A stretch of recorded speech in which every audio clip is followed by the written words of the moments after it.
siwak dengan gosok gigi pada umumnya yang kita lakukan sama. Kemudian juga Ustaz Gunawan menanyakan terkait dengan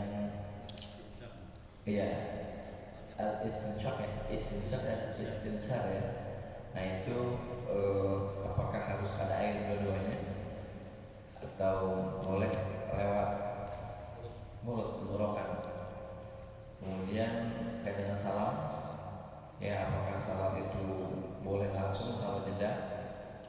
Kan apa memang harus dijeda dulu baru kiri tengoknya? Dan juga untuk makmum, apakah dia menunggu sempurna salamnya imam sampai salam kiri baru dia ikut salam, atau cukup dengan salam kanan saja itu sudah boleh diikuti oleh makmum? Ya tambahan lagi mungkin ketika jamaah masbuk ya, itu dia bangun lagi itu nunggu imam salam sempurna kiri kanan, atau cukup dengan salam kanan aja dia bisa langsung berdiri? Mungkin yang itu juga. Kemudian yang berikutnya teman-teman menanyakan terkait dengan ini melihat jamaah gitu ya. Ada yang sholat awalnya dia berdiri, kemudian tiba-tiba rakaat berikutnya duduk gitu ya. Apakah itu diperbolehkan seperti itu? Kemudian yang keempatnya Pak Haji Supri, apakah boleh kunut di luar sholat subuh?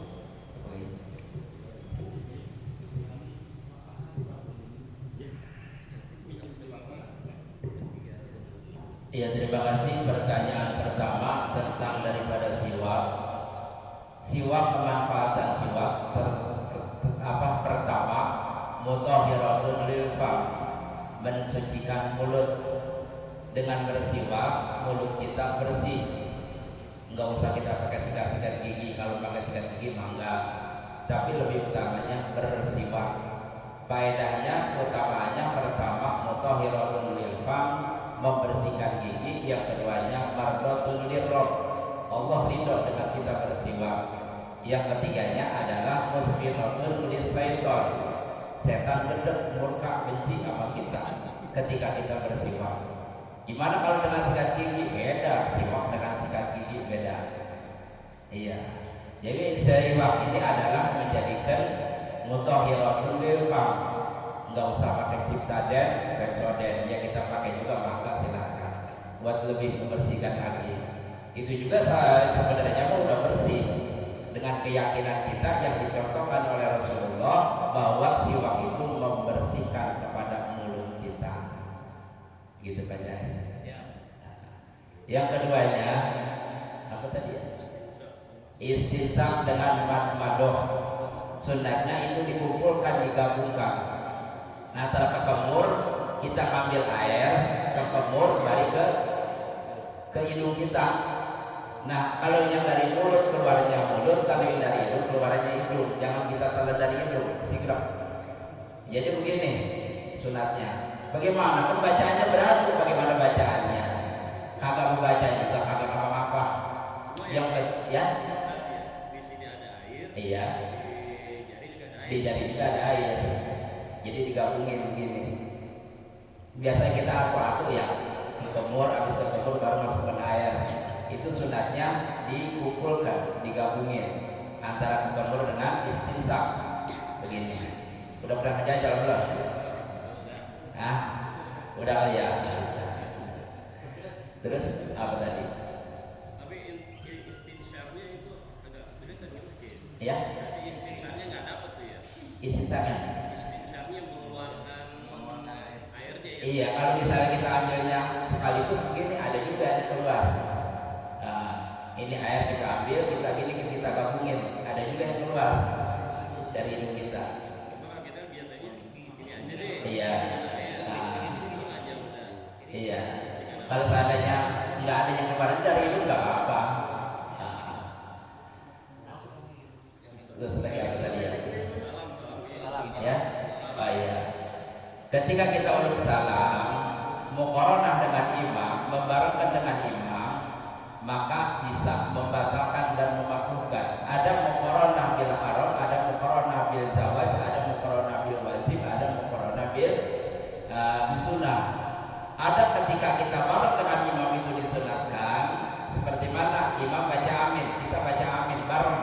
itu sunat. Tapi kalau misalnya kita takbiratul ihram Allah bareng sama si imam batal muqaranah kita, barengannya kita. Ada yang dimakruhkan muqaranah bil af'al, si imam ruku dibarengi rukunya, si imam ulul salam dibarengi ulul salamnya. Ini makruh di dalam pekerjaan sholat kita. Jadi ada yang makruh, ada yang dibolehkan dan ada yang diharamkan. Jadi tidak dibolehkan dalam arti kita salam assalamualaikum warahmatullah. Nah berarti sejenak, jangan begini kayak kipas angin. Iya, assalamualaikum warahmatullah, assalamualaikum warahmatullah, ke kanan dan ke kiri. Jadi lafaz mim alaikum kita jangan nengok duluan. Kadang-kadang begini assalamualaikum. Nah harusnya assalamualaikum. Mimnya lafaz alaikum baru kita nengok, jangan begini assalamualaikum. Nah itu bisa merusak sholat kita. Jadi mimnya lafaz alaikum, assalamualaikum warahmatullah, karena wajibnya di dalam tasawuf akhir di dalam ucapan salam assalamu alaikum wajibnya, warahmatullah itu sunnah. Paham ya? Tadi apa lagi?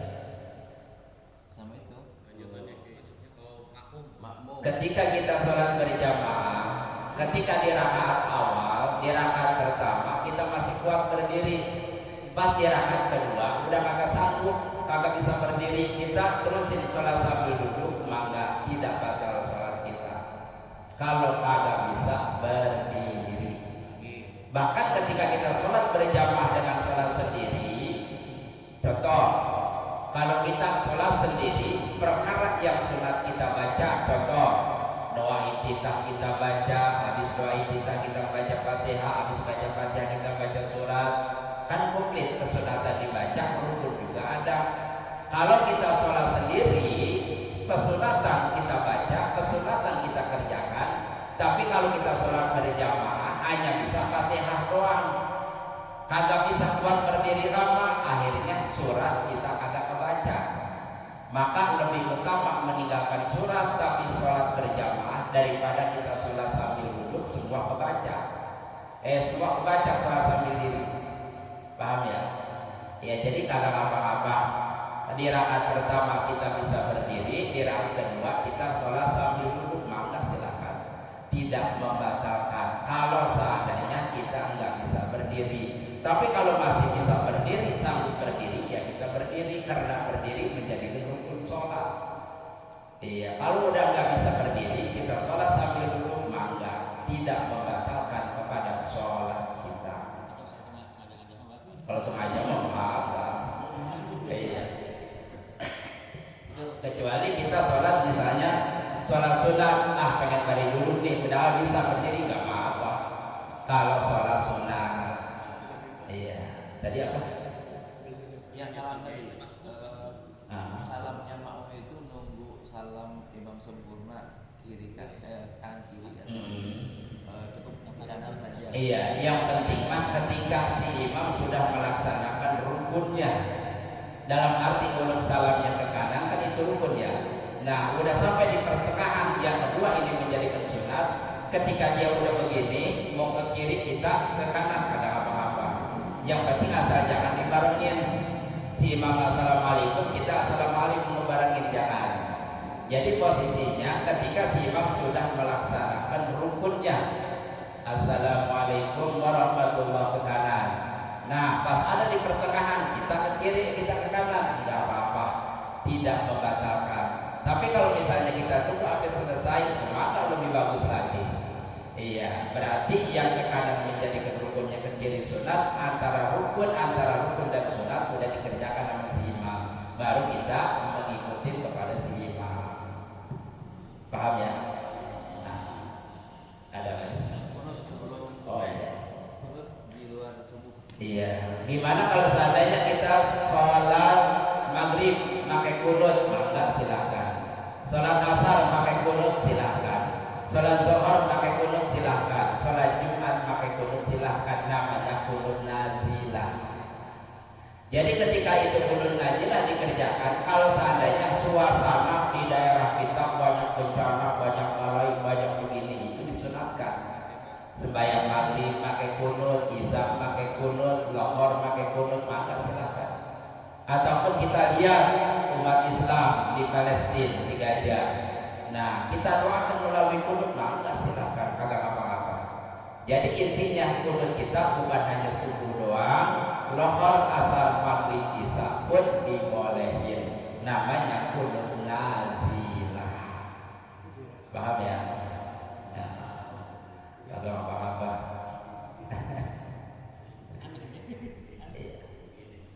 Ada lagi silakan. Iya silakan. Iya.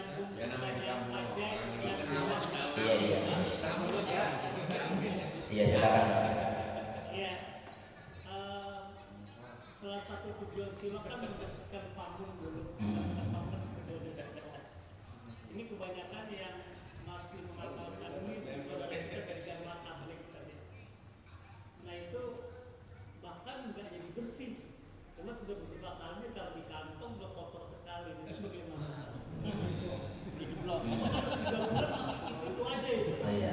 Jadi nggak kejar sunnah tapi itu kotor sekali. Bagaimana? Kagak apa-apa. Iya kagak apa-apa. Iya, misalnya kita pakai begini, kita taruh, terus lagi kita pakai lagi, nggak usah dibersihin, nggak usah dicuci. Iya, itu udah bersih. Kagak apa-apa, kita kantongin buat sholat, tidak menjadikan najis. Iya. Kadang-kadang apa yang kasih tahu juga sih orang kagak berubah. Iya. Boleh nggak kayak dua-duanya? Ya. Siwak bilang juga. Ya nggak apa-apa. Iya, lebih bagus. Ya, kita pakai siwak doang gitu. Jadi kemanfaatan siwak bukan hanya untuk membersihkan mulut, tapi juga kemanfaatan di sisi lainnya ada seperti tadi yang diterangkan di dalam kitab Fathul Mu'in, buat orang yang sedang sakaratnya susah, matinya susah, itu sunat pakai siwak untuk menggampangkan keluarnya ruh dari jasadnya. Iya, kalau seandainya ada seorang orang mati siwakin deh.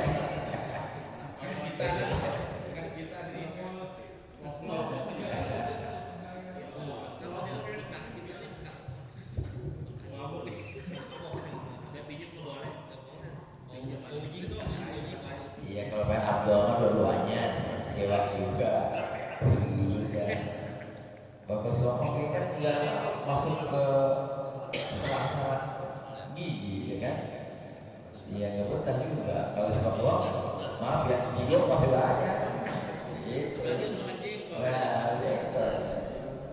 Jadi yang hidup itu nggak terangkat sama siwak. Baik, ada lagi pertanyaannya? Masih ada waktu seperempat jam lagi. Jam 10 kurang 15 menit. Iya, enggak Pak. Terkait ini kayak yang lagi viral barang jarahan dari hasil korupsi. Minta tanggapannya kayak ada yang menyebutkan itu halal buat dimanfaatkan. Yang kedua ada yang sebaiknya itu dibakar. Ya, kira-kira bagaimana tanggapannya kayak? Iya, kita tahu itu hasil korupsi kemudian dijarah, dimanfaatkan, diberdayakan untuk masalah umat, atau yang kedua justru lebih mulia dibakar dan lagi. Baik, ya jadi sekarang lagi viral nih ya, lagi ramai malah penjarahan harta ya dewan. Itu gimana mungkin barang yang hasil jarahan? Karena kalau kau lihat di TV itu kan ada yang ngambil TV ya, TV kemudian ada yang betul habis.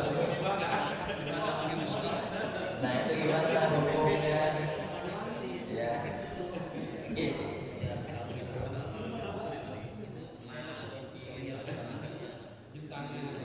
Tangan 2 miliar ya. Iya, yang pertama tidak diperbolehkan. Kenapa tidak diperbolehkan? Karena itu bukan hak kita. bukan milik kita. Masalah korupsi itu tanggung jawab dia sama Allah. Harta dia, badan dia, semuanya ini adalah dipasrahkan dalam arti berkaitannya dengan Allah. Masalah kita ngambil barang dia, dosa bukan barang kita. Dalam arti bukan hak kita. Jangankan misalnya dengan penjarahan seperti itu, ghanimah aja misalnya hasil daripada perang nggak bisa ngambil sewenang-wenangnya. Ini bagian saya ambil, nggak bisa. Rasulullah kata boleh, dalam arti melarangnya. Ghanimah itu dibagi-bagi, buatnya kagak mampu berapa bagiannya, bagi yang ikut perang berapa bagiannya, bagi perempuan yang di rumah berapa bagiannya. Enggak sembarangan. Itu ghanimah, apalagi ini bukan hak dia, dirampas diambil. Masalah dia korupsi itu hak dia sama Allah nantinya. Iya, pekerjaan dia. Masalah kita mengambil barang hal tersebut, ini disebut zalim, tidak diperbolehkan walaupun barang itu hasil daripada korupsi. Iya. Lebih baik dibakar lagi ya. Iya. Supaya jadi pelajaran.